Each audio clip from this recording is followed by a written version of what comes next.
দাদাগিরিতে zero tolerance, নিচুতলার কর্মীদের বার্তা BJP নেতৃত্বের।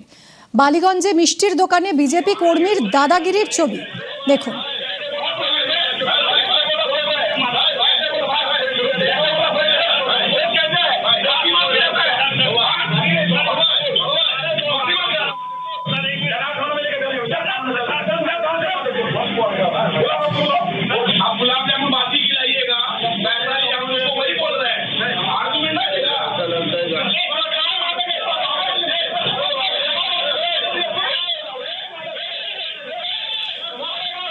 বালিগঞ্জের এই মিষ্টির দোকানে এই বিজেপি কর্মী আসেন এবং তার সঙ্গী সাথীদের নিয়ে আসেন, কিন্তু মিষ্টি পছন্দ হয়নি আর তাই দোকানের ম্যানেজারকে এইভাবে মারধর।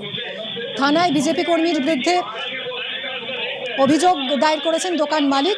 কর্মীর গ্রেফতারির দাবি বিজেপি নেত্রী শতরূপার।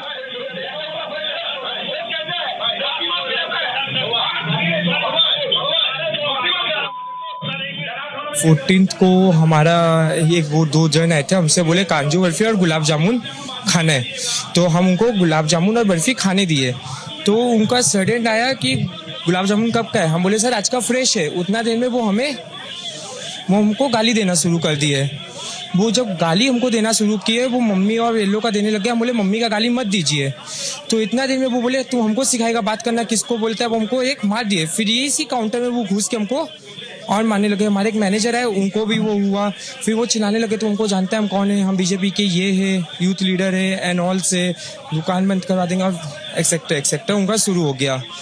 वो लोग आए थे मिठाई खाने के लिए, आपके पास मिठाई खाने के लिए आए थे दुकान पे। मिठाई उसने ऑर्डर दिया गुलाब जामुन और काजू बर्फी, आपने वो दिया था। उसके बाद उसको पसंद नहीं आया, खराब बोल रहे थे क्या? वो खराब बोल रहे थे। उनका कहना है कि कुछ प्रॉब्लम है, कुछ हम पूछे सर क्या प्रॉब्लम हुआ, सॉरी बताइए हम रिप्लेस कर देते, कॉम्प्लीमेंट्री से हम और कुछ ले लीजिए आप, नहीं तो हम रिप्लेस करके आपको फ्रेश एकदम ला के देते, 2 मिनट रुकिए। वो सुनने को ही रेडी नहीं थे। वो उतना देर में गालियाँ सब देने लगे, तुम ऐसा खिलाएगा। हम बोले सर हो सकता है गर्मी का मौसम में कुछ प्रॉब्लम हुआ होगा, हम चेक कर लेते। और हमने चेक भी किया, उसमें कोई प्रॉब्लम नहीं था। अच्छा, आपने खुद खा के देखा क्या? हाँ, हमने खा के देखा, हमारे स्टाफ ने खा के देखा। যেদিন হয়েছে ঘটনা সেদিন ওরা ফোন করেছিল আমাকে যে বিবেক ত্রিপাঠীকে আপনি চেনেন? আমি চিনি না। এখন হতে পারে অনেক কার্যকর্তাকে আমি পার্সোনালি চিনি না। তো আমি সঙ্গে সঙ্গে বলেছিলাম আপনারা এফআইআর করুন। আমি প্যারালেলি করায়া থানাকে বলে দিয়েছিলাম যে এফআইআর হচ্ছে। আমি জাস্ট বাড়ি ফিরেছি, আমাকে এখান থেকে ফোন গেল, আনআইডেন্টিফাইড নাম্বার, তার সত্ত্বেও আমি ফোন ধরেছিলাম। ধরার সঙ্গে সঙ্গে আমাকে বললো যে আবার এসছে, আবার বোধহয় থ্রেটেন কিছু একটা করছে। আমি ঠিক আছে আমি এক্ষুনি আসছি। যে সে যদি লোয়ার লেভেলের কার্যকর্তা হয়ও তাহলেও এখানে কিন্তু কোনো নিস্তার নেই। আমি এখানে এসেছি এইটা ক্লিয়ার বার্তা দিতে, কার্যকর্তারাও যদি কোনো অন্যায় করে থাকে সোজা থানায় যাবে, সোজা থানায় যাবে। আমার ওসিকে বলা আছে যে মুহূর্তে তাকে দেখবে সোজা লকআপে পড়বে। গত 14ই আগস্টের ঘটনা।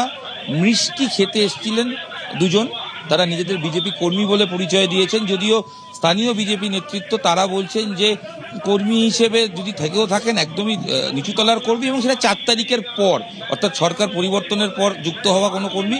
এই ঘটনার সঙ্গে রাজকুমার সাহের নাম উঠছে। তিনি বলছেন যে তিনি মুখ চেনেন, কিন্তু এখানকার যে বিজেপি প্রার্থী শতরূপা তিনিও স্পষ্ট বলছেন যে যেন যথাযথ ব্যবস্থা নেওয়া হয়, এবং করেয়া থানার পুলিশ তারাও তদন্তে নেমেছে। সব মিলিয়ে মিষ্টি খাওয়াকে কেন্দ্র করে তারপর বচসা এবং কর্মীকে মারধরের অভিযোগ।